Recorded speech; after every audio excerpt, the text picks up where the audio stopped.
ਉਹ ਨਹੀਂ ਛੱਡ ਛੜੋ ਦਾ ਉਹਨਾਂ ਨੂੰ ਪਤਾ ਨਾ ਸਾਨੂੰ ਸਾਡਾ ਵੀ ਕੰਮ ਘੱਟੇ ਬਸ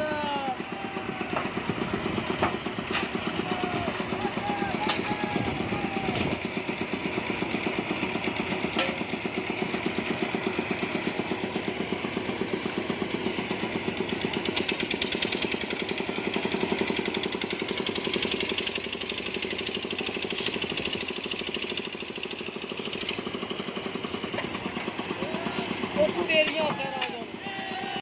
ਚੁੱਕੇ ਦਾ ਨਾ ਨੁਕਸਾਨ ਨਾ ਕੋਈ ਫਾਇਦਾ ਹੈ ਆ ਲਿਆ ਕੇ ਦੋ ਕੋਈ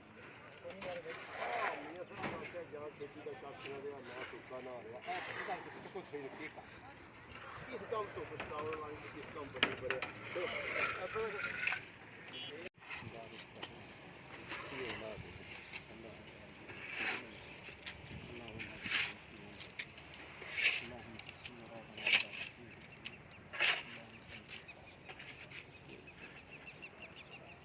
اللهم